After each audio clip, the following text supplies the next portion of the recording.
Hey, what's up guys, it's DarkArmedDuelist and today doing an Unchained deck profile. So I'm really excited for you guys because this deck is off the chain and super fun to be able to play because you can actually link summon using your opponent's monsters, which is just absolutely amazing.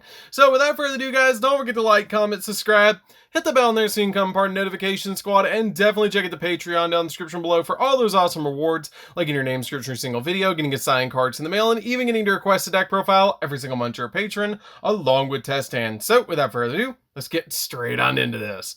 So first off, we're going to be playing 3 copies of the Unchained Twin Aruha. Aruha is a great 3-of in the deck. It has a really insane effect that you can target one card that you control, but you can't special summon for the rest of the turn except for fiend monsters, and then you destroy the targeted card. And if you do, special summon this card from your hand, which is a great effect to just be able to pop a card and then special summon this card to your side of the field, because if you pop one of your Unchained cards, normally it's going to let you float into another Unchained monster, which is really cool. This card also has the ability, if this card on the field is destroyed by a card effect except by a copy of Aruha or by battle, then you can special summon out an Unchained monster from your hand or deck, which a lot of your Unchained cards actually share that ability. We then play 3 copies of the Unchained Twin Rakia. Rakia is a good 3-of as well in the deck, with the unique ability that quick effect you can target one card that you control and destroy it, which is really helpful to pop some of the trap cards, which is just really nice because they can let you float into other Unchained monsters. But this card also has the ability that it can float into other cards if it's destroyed by battle or by card effect. We then play 3 copies of Unchained Twin Sorama. Sorama is a really neat card for the deck because it has the ability to target an Unchained card in the graveyard, accept another copy of this card and set it to your field, and then destroy a card that you control. And if this card on the field is destroyed by a card effect except by its own effect, or by battle, then you can special summon out an Unchained monster from your hand or deck, except another copy of this card, which is a really good effect to help you float into other cards and also reset your trap cards back to your side of the field, which is really nice with this card's effect. We then play a single copy of our Unchained Soul of Disaster. Unchained Soul of Disaster is just a 1-of. You don't want to play any more than a single copy of this card because you don't want to see it in your hand. You want to special summon it from the deck so you can link summon with this card. But it's a very good card to get on your side of the field with all of your Unchained cards floating, because it has the ability, it gains 300 attack for each Unchained card in your graveyard, and you can only use each of the following effects this card once per turn: that you can target one face-up monster that your opponent controls, and immediately after this effect resolves, link summon a Dark Link monster using only this card you control and that opponent's monster as a material. And if this card in the field is destroyed by battle or by card effect, then you can target an Unchained monster in the graveyard, accept another copy of this card, and special summon it, which is a really good effect to help you float into other cards. We then play 2 copies of Abominable Unchained Soul, which is our main deck boss monster. This card is crazy good, and it's just a really awesome card that you can only special summon this card once per turn, and if a card you control is destroyed by battle or by card effect, you can special summon this card from your hand. And if this card is special summoned, you can discard a card and then destroy one card on the field and it doesn't target, which is a really awesome effect. And then once per turn, during the end phase, if this card is in the graveyard because it was destroyed on the field and sent there this turn, you can special summon this card but place it on the bottom of the deck when it leaves the field, which is a really good effect. This card can be special summoned back again after being destroyed, which is really nice, especially on a 3k attack point monster. For the hand traps, we're going to be playing 3 copies of Ash Blossom just to make sure that the opponent can't touch the deck, which is just really good in this deck to be able to play Ash Blossom, because you're going to want to do a lot of 1-for-1 trades with the opponent where you're using your hand traps to be able to stop them while you're link summoning with your cards to help you go in for game. I really like this card in the deck, and it's super helpful, along with our 3 copies of Effect Veiler to stop our opponent's monster effects, which is really nice. 3 copies of DD Crow. DD Crow is really good to banish cards from the opponent's graveyard, so this card is a definite 3-of in this build. We're playing 2 copies of Ghost Ogre. Ghost Ogre is good to pop cards on the field because it has a really good effect that when a monster on the field activates this effect, or when a spell or trap card that is already face up on the field activates this effect, quick effect, you can send this card from your hand or field to the graveyard and destroy that card that was on the field. which is a really good effect to be able to pop cards on the field with these two.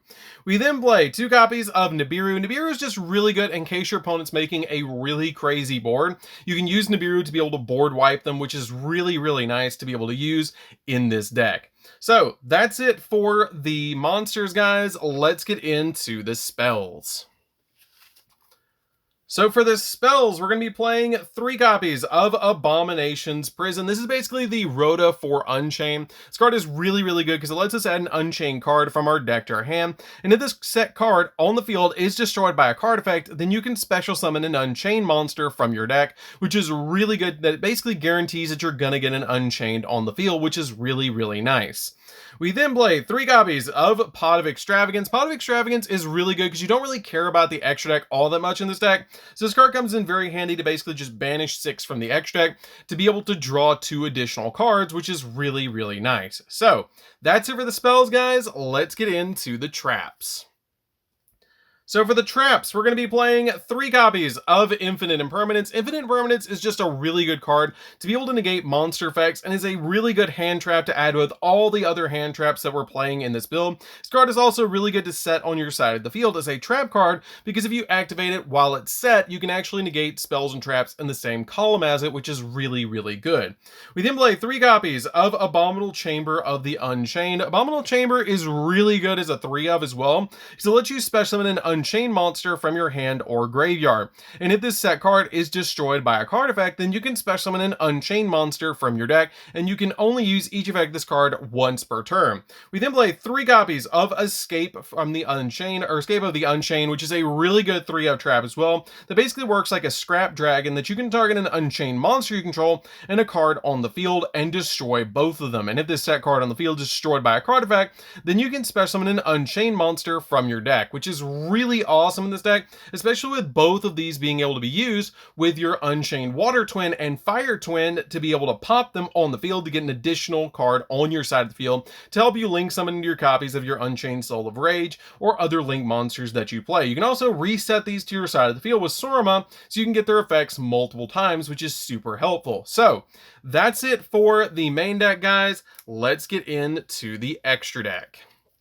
So for the extra deck, since we are playing Pot of Extravagance, we're going to be playing a lot of 3-ofs in this extra deck. So these are a lot of suggestions, but you can play some other cards in the extra deck, like Boral Load and Boral Sword, if you want to, but this is the best way, I think, to play this extra deck. So we're going to start off with 3 copies of Unchained Soul of Rage. This is a card that you're going to be going for all the time in this deck, and this card is absolutely nuts. It does take 2 monsters, including an Unchained Soul monster, so you can't just use 2 twins. You actually have to use a card like the Abominable Unchained Soul, or you have to use a copy of Unchained Soul of Disaster, which is really, really important to be able to use with these cards. But this card is really good because during your opponent's main phase quick effect, you can target a face-up special summon monster that your opponent controls, and immediately after this card resolves, link summon 1 link monster, except another copy of this card by using only that opponent's monster and this card you control as a material. And if this card on the field is destroyed by battle or by card effect, then you can target a fiend monster in your graveyard, except another copy of this card, and add it back to your hand, which can help you loop through some of your Unchained monsters over and over again, which is really nice. This card is a card you usually want to end your field on with a couple of other cards set to your side of the field and a couple of hand traps in your hand, which is really nice because it's going to stop your opponent in their tracks. We then play 3 copies of Unchained Soul of Anguish. Anguish is a really good 3-of as well because it has the ability that it does take 2+ monsters, including an Unchained Soul monster, which your Unchained Soul of Rage can be used for. And this card you're going to be link summoning into a lot using your copy of Rage and a monster that your opponent controls. But this card has the ability that you can target a face-up monster that your opponent controls, and immediately after this card resolves, link summon a Dark Link monster, except another copy of this card, by using only that opponent's monster and this card that you control as a material. The only downside of this card is it is not a quick effect, so you have to wait till your turn to activate this card's effect.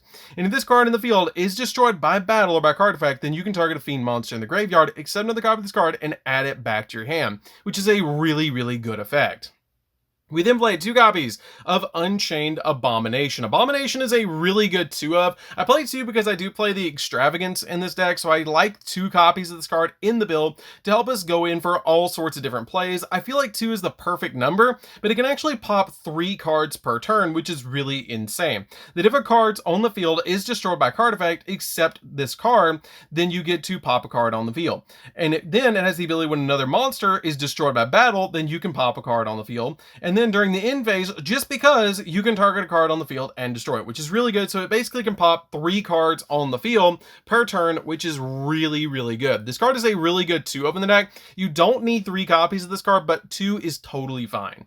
We then play a single copy of Topologic Zeroboros. Zeroboros is really, really good in the deck because it's easy to make, and it's a really big powerhouse card that has the ability you cannot special summon, or you cannot summon set monsters to an extra monster zone this card points to. And it gains 200 attack for each banished card, and if another monster is special summoned to a zone this monster points to, while this monster is on the field, you banish all cards on the field, and then once per turn during the standby phase, or during the next standby phase after this card was banished by its own effect, special summon this banished card, which is really, really good because you can actually lock down 2 zones that it points to if you special summon any extra monster zone that your opponent's going to be summoning to, because if they summon to it, everything gets banished, which is really good. We then play 2 copies of Access Code. This is what I was talking about, where you can drop these. This is really good in the deck because you can pop multiple cards on the field, and it's just a really, really good boss monster for the deck. You're only really playing dark, so you can only pop 1 card off this card, but usually that's enough to help you go in for game. But you can play Boral Sword if you want to play Boral Sword instead, or Boral Load if you're looking for a more budget option, because the main deck is fairly budget for the core of the deck. So you can drop these for some other cards if you're looking for a budget option, but it's still a really good card in this build. We then play 2 copies of Nightmare Unicorn because you do get locked into fiends a lot in this deck. So Nightmare Unicorn is actually a fiend monster that you can spin cards on the opponent's side of the field, which is really, really good. I play a single copy of Decode Talker Extended. Extended is really neat in this deck because it can actually help you OTK. And has the ability, this card's name becomes Decode Talker while on the field. It gains 500 attack for each monster it points to, just like the original Decode Talker, but it has a really unique effect that during your battle phase, if a monster this card points to is destroyed by battle or sent to the graveyard, this card can make a second attack during each battle phase's turn, making it so it can attack actually 3 times, which is kind of neat because you can actually pop cards with your Unchained cards as quick effects, which is really, really neat that you can actually use this card to attack multiple times. We then play a single copy of the Dark Charmer Gloomy. Dark Charmer Gloomy is a good 1-of in this deck because you can bring back cards from your opponent's graveyard that are dark to your side of the field to help you link climb into cards like your Unchained Soul of Anguish to go into your copy of the Abominable Unchained Soul, or your copy, excuse me, of Unchained Abomination instead, which is really, really good in this deck. So that's it for the deck, guys. I hope you did enjoy it. It's a super fun deck to be able to play with. I play with this deck a lot. It's super fun to be able to play with, and it's just a really, really good deck. The main deck is fairly inexpensive for the core of the Unchained cards. You can change out the hand traps for trap cards to make it a little bit more budget, but it's super fun to be able to play like this. So anyways, guys, this is DarkArmedDuelist. Don't forget to like, comment, subscribe, hit the bell there so you can become part of Notification Squad, and we'll see you guys in the next video. See you later, guys.